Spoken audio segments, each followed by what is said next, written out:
Dear listener, there is a creation that walks this earth unseen. They live where we live, move where we move, and exist within the same world, yet our eyes do not perceive them. Allah calls them Al-Jinn, a nation veiled from human sight, but not from divine knowledge. For centuries, curiosity about them has lingered in the minds of believers and skeptics alike. Are they shadows? Are they spirits? Are they myths? Or are they a living, accountable creation just as real as we are? The Quran removes speculation and replaces it with certainty. Allah speaks of the Jinn directly, dedicating an entire chapter, Surah Al-Jinn, to their existence. He tells us they listen, they speak, they believe, and they disbelieve. They are not abstract forces drifting aimlessly in darkness. They are a structured nation with communities, hierarchies, choices, and consequences. Like humans, they possess intellect and free will. Like humans, they are tested, yet the contrast is striking. We see ourselves, we see animals, we see the sky and earth, but we do not see them. Their invisibility creates both fear and fascination. Humans often fear what they cannot control or observe. Throughout history, cultures have exaggerated their abilities, turning them into creatures of unlimited power. Stories grew, myths multiplied, and imagination filled gaps where knowledge was absent. But revelation does not exaggerate, it clarifies. The Jinn are described as beings created before humanity. They lived on earth long before Adam, alayhi salam, was formed from clay. They experienced conflict, corruption, and consequences. Among them was one who would become the most notorious name in human history, Iblis. His story intertwines with ours, not because he is human, but because his refusal to bow to Adam marked the beginning of a shared test. From that moment, the unseen and the seen became connected in a trial that continues until today. But despite their role in temptation, the Jinn are not synonymous with Shaitan. That is a critical distinction. Shaitan refers to the rebellious among them, and even among humans. Not every Jinn is evil. The Quran explicitly mentions believing Jinn who heard the revelation and declared, "Indeed, we have heard a wondrous Quran. It guides to righteousness, so we have believed in it." This statement alone reshapes the narrative. There are Muslim Jinn, there are righteous Jinn. There are Jinn who fear Allah just as humans do. This revelation forces a shift in perspective. The unseen is not chaos. It is structured. It is not beyond accountability. It is subject to divine law. The Jinn eat, marry, reproduce, and form societies. They are not immortal spirits roaming endlessly. They are creation, limited, dependent, and bound by decree. Yet the question lingers. If they are a nation like us, do they share our fate? Do they age? Do they die? Or do they continue endlessly, existing beyond the boundaries placed upon humanity? This uncertainty fuels fear. When something appears unseen and long-lived, it is easy to assume permanence. But permanence belongs to Allah alone. The existence of the Jinn reminds us of a deeper truth. Reality is larger than what our eyes capture. The unseen does not operate outside divine authority. It operates beneath it. And as we explore their nature, one thing becomes clear. They are not independent forces competing with Allah's power. They are subjects within His kingdom. The mystery lies not in their existence, but in understanding their limits. To understand the destiny of the Jinn, we must first understand their origin. Allah does not leave this to speculation. In the Quran, He states clearly that the Jinn were created from smokeless fire, a piercing, subtle flame, unlike the clay from which Adam, alayhi salam, was formed. This difference in substance shaped their nature, but not their status before Allah. Fire may move swiftly and invisibly, but it remains creation, bound by command. The contrast between clay and fire is powerful. Clay suggests weight, stability, and visibility. Fire suggests speed, intensity, and concealment. From clay came humanity, tangible and grounded. From fire came the Jinn, agile and unseen. Yet neither material grants superiority. The arrogance of Iblis began precisely here. When Allah commanded the angels and Iblis to bow to Adam, Iblis refused. "I am better than him," he argued. "You created me from fire and created him from clay." His logic was rooted in substance, not obedience. That moment revealed something critical. Jinn possess free will. Angels do not disobey. Jinn can. Iblis chose pride over submission. His rebellion was not forced upon him, it was selected. This establishes that Jinn are morally accountable beings. They are not programmed entities drifting without responsibility. They choose belief or disbelief. They obey or they defy. The Quran further describes that among the Jinn are the righteous and the corrupt. Some listened to the Prophet, reciting Quran, and immediately recognized its truth. They returned to their people, warning them.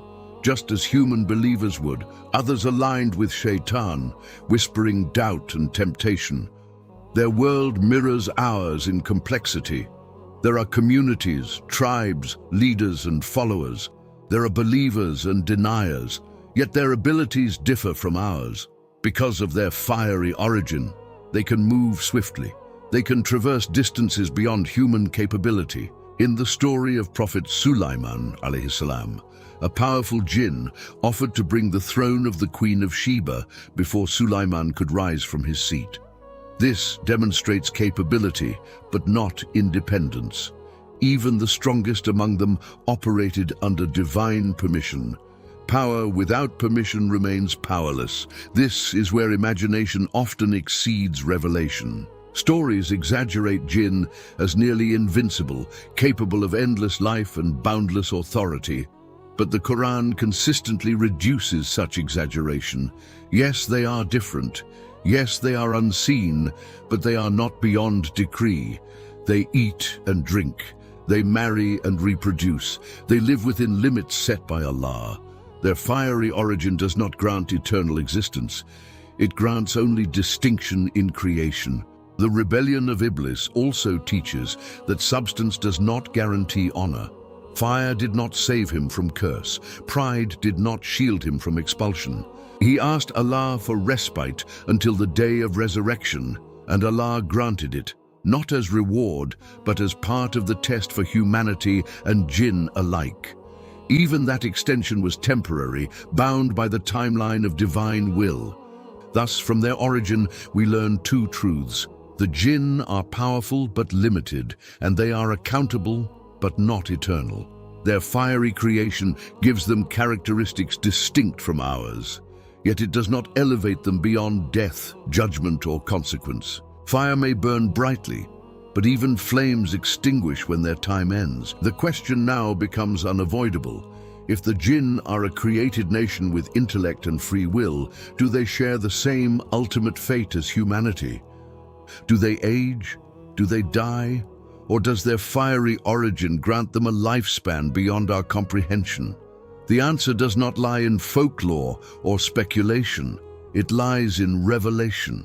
Allah declares in the Quran, "Every soul shall taste death." The verse does not distinguish between human and jinn. It does not create exceptions for unseen beings. The word every is absolute. All souls, whether formed from clay or smokeless fire, fall within its scope. If the jinn possess souls, and revelation confirms they are living, accountable beings, then the decree applies to them as it applies to us. Further clarity appears in verses addressing both humans and jinn together. In Surah Ar-Rahman, Allah repeatedly asks, "Which of the favors of your Lord will you deny?" The address is directed to both species. Later, he speaks of judgment and consequence for both. The pairing is consistent. When reward and punishment are mentioned, jinn are not excluded. If they stand accountable, they must also pass through death. Accountability presumes mortality. Some assume that because jinn can live longer than humans, they are immortal. Longevity, however, does not equal eternity. The Quran never states that jinn are everlasting by nature. It emphasizes instead that permanence belongs only to Allah. Everyone upon the earth will perish, and there will remain the face of your Lord. The scope includes all creation dwelling on earth, seen and unseen alike. There is also indirect evidence in the story of Prophet Sulaiman, alayhi salam. When he died while leaning on his staff, the jinn continued working, unaware of his death, until a creature gnawed through the staff and his body fell. The Quran highlights this event to demonstrate that jinn do not possess knowledge of the unseen. If they were immortal or beyond death's reach, the narrative would shift. Instead, it reinforces their limitations. They were deceived by their ignorance, not elevated by immortality. The lifespan of jinn may differ in length, but it remains finite. Scholars have explained that jinn likely live longer than humans, perhaps centuries, but length does not negate ending. Their existence spans generations, just as ours does. Communities rise among them, leaders fall among them. The world of jinn experiences change, succession, and decline.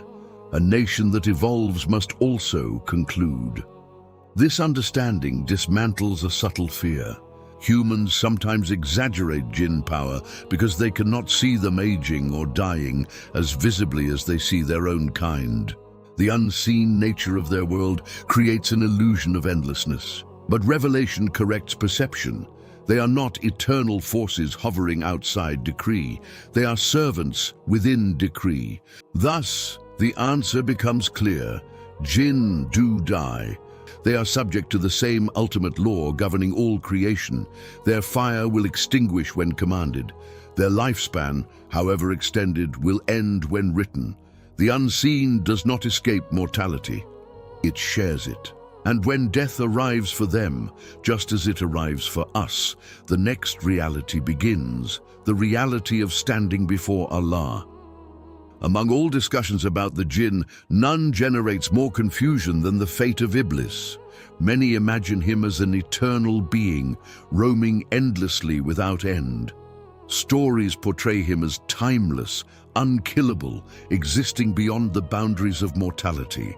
But Revelation draws a very different picture, clear, controlled, and precise. When Iblis refused to bow to Adam, alayhi salam, he was expelled and cursed. At that moment, he did not request immortality, he requested respite. The Quran records his words, "My Lord, grant me reprieve until the day they are resurrected." Notice the wording carefully. He did not ask to live forever. He asked for a delay, and Allah responded, "Indeed, you are of those reprieved." The extension was granted, but it was conditional, not eternal. This distinction is critical. A delay is not permanent. A reprieve is not immortality. Iblis was given time as part of the divine test for humanity and jinn. His existence continues until a specific moment written in divine decree. Beyond that, he does not escape consequence. He does not escape death. He does not escape judgment. The Quran further clarifies that on the day of resurrection, Iblis will speak to those who followed him. He will admit that he had no authority over them except to invite them, and they responded. This scene confirms that he will stand accountable. Accountability requires continuity into the hereafter, but it does not imply eternal existence in the worldly sense. His extended life is tied to the timeline of human testing. When that test ends, so does his reprieve. Myth often exaggerates his power. Folklore depicts him as nearly equal in influence to divine command. Revelation dismantles that illusion. Iblis cannot compel belief. He cannot override will. He whispers, he does not control. Even his lifespan operates under permission. He asked. Allah granted temporarily. That very request reveals limitations. If he possessed inherent immortality, he would not need to ask. Some narrations describe that Iblis will die after the blowing of the trumpet, when all creation collapses before resurrection. While details vary in scholarly discussion, the consistent principle remains. He is not eternal. Only Allah is Al-Hayy, the ever-living.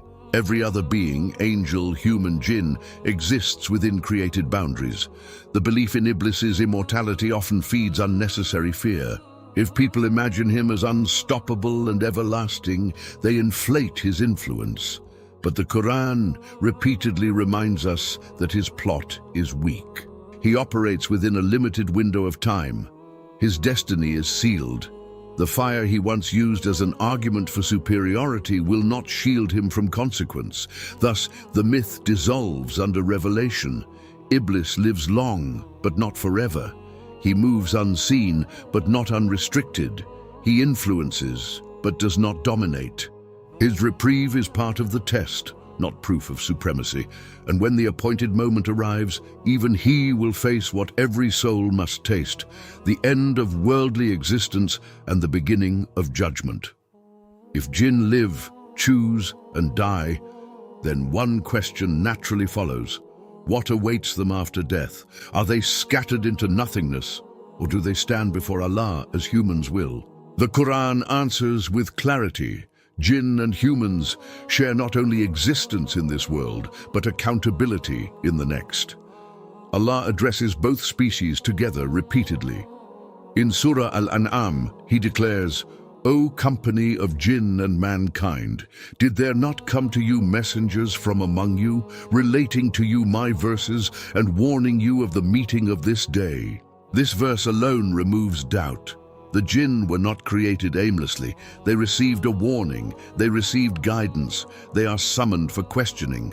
Accountability is universal. On the day of resurrection, gatherings will not be separated by visibility, but by belief. Humans and jinn who disbelieved will face consequences together. Those who believe will receive reward together. The unseen will become seen.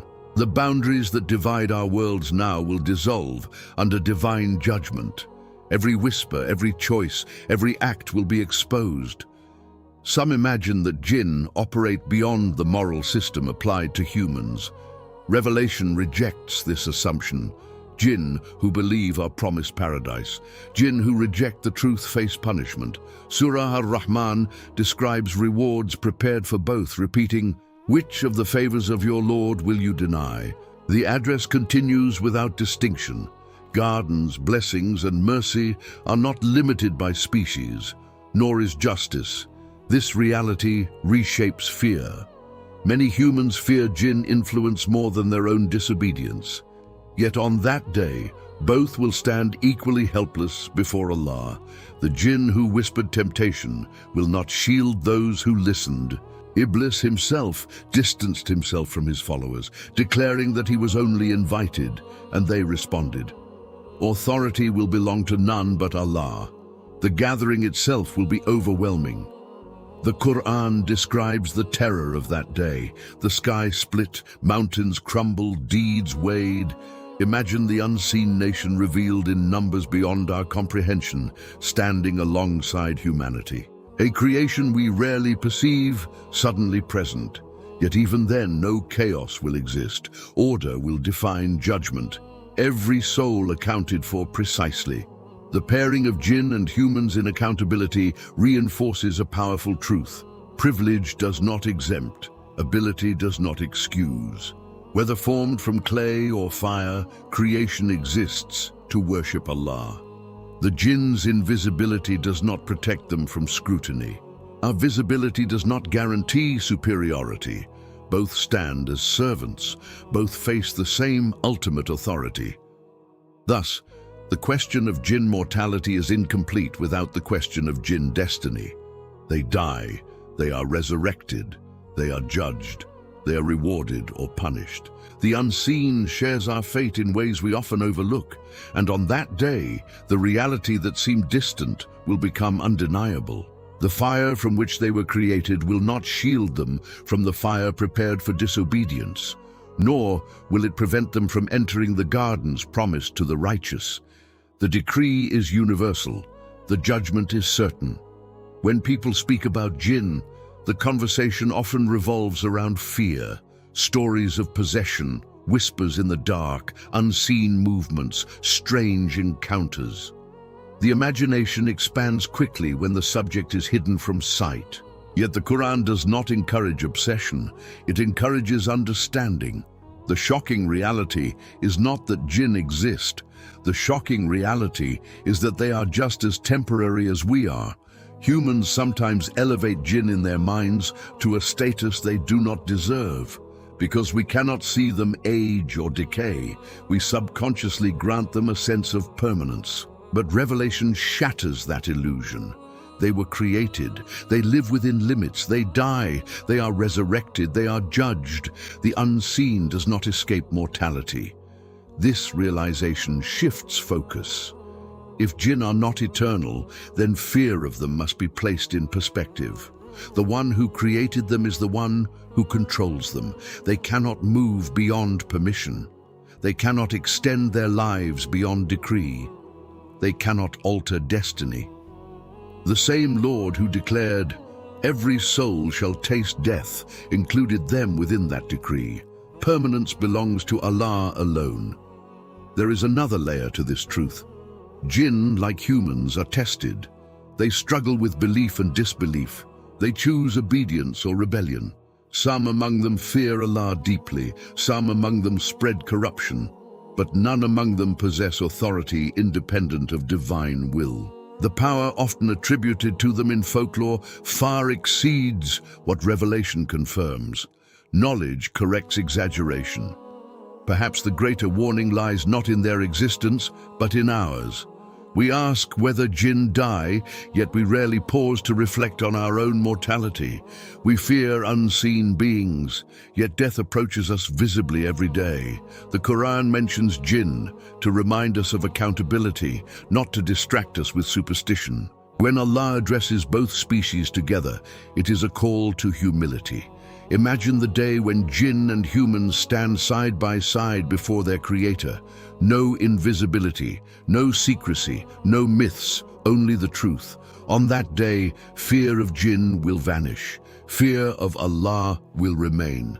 The unseen nation will not overshadow the seen. Both will be overshadowed by divine justice. The shocking truth, then, is simple. Jinn are not rivals to humanity. They are fellow servants. They are not immortal forces roaming endlessly. They are temporary creations awaiting judgment. The fire from which they were formed will not protect them from consequence. Just as clay returns to dust, fire too extinguishes when its time ends. And this leads us to the final clarity.